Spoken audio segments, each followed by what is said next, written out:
Our next speaker is Elizabeth Taylor, and no, not the one you think, obviously, because she's no longer, anyway.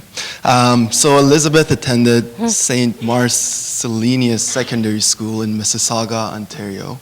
She's currently a fourth-year undergraduate student at Carleton University studying law. Elizabeth spent a year studying abroad in the 2013-2014 school year. She was awarded the Killam Fellow through Fulbright, Canada, which gave her the opportunity to study in Ithaca, New York. Following that, she went on to study in Lyon, France, through the Ontario-Rhone-Alpes program. Elizabeth employs her extra time as a member of the Carleton University Law Society and Carleton University's Amnesty International chapter. Her research areas of interest include Indigenous issues and minority groups. And the title of her talk is Explain Oppression in 5 Minutes or Less, or It Doesn't Exist. Here's Elizabeth.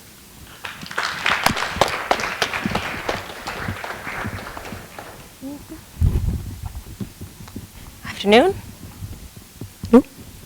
So microaggression is often thought of as small occurrences of racism experienced in everyday interactions.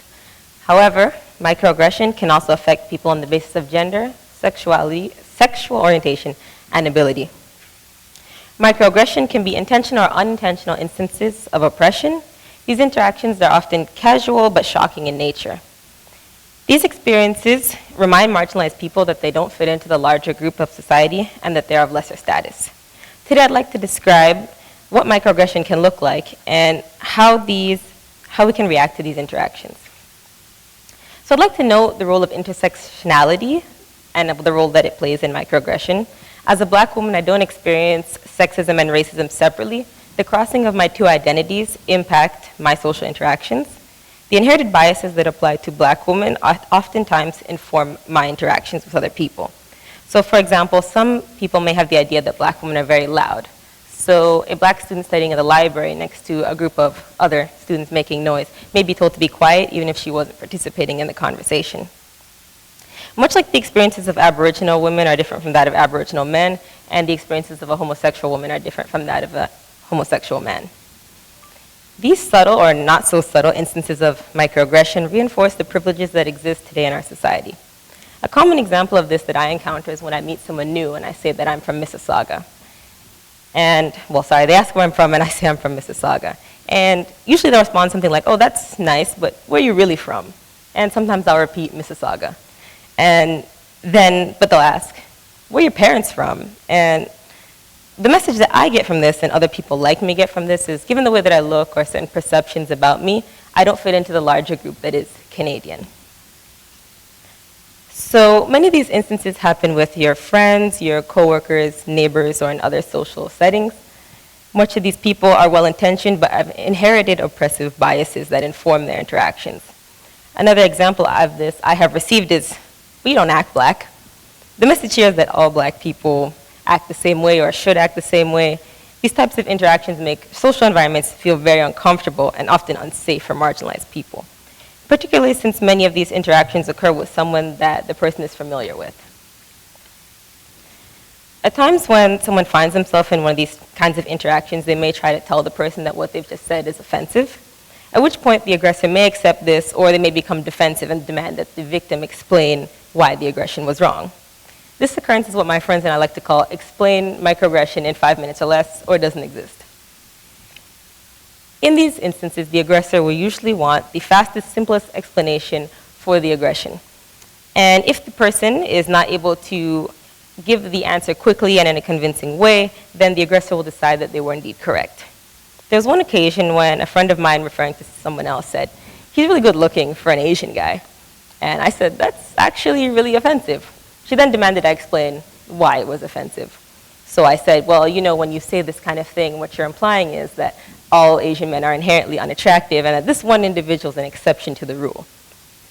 And so I gave some other examples and some history, and she interrupted me and she said, but you know what I meant.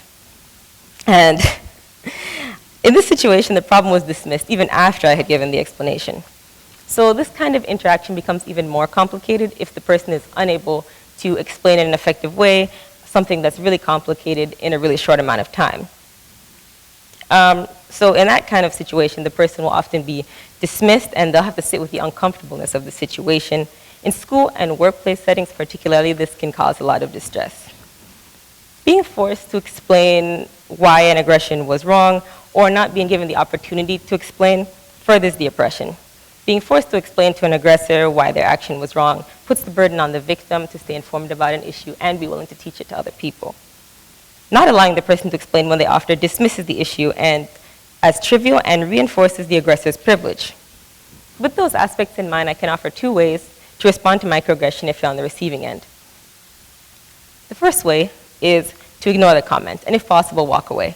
You're under no obligation to explain anything to anyone if you don't want to. The second way is to tell them that what they just did is offensive and that you're not okay with it. In this kind of situation, you fall into the risk of getting into the explain oppression in 5 minutes or less trap. But if the person is willing to hear what you have to say, then go ahead, explain it. And if they're not willing to hear it, then again, you're under no obligation.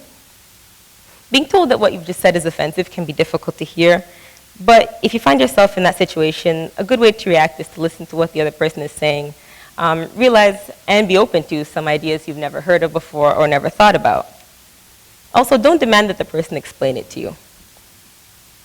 Give them the opportunity if they want to, but give them the opportunity if they want to, but otherwise just look for the information at a later time.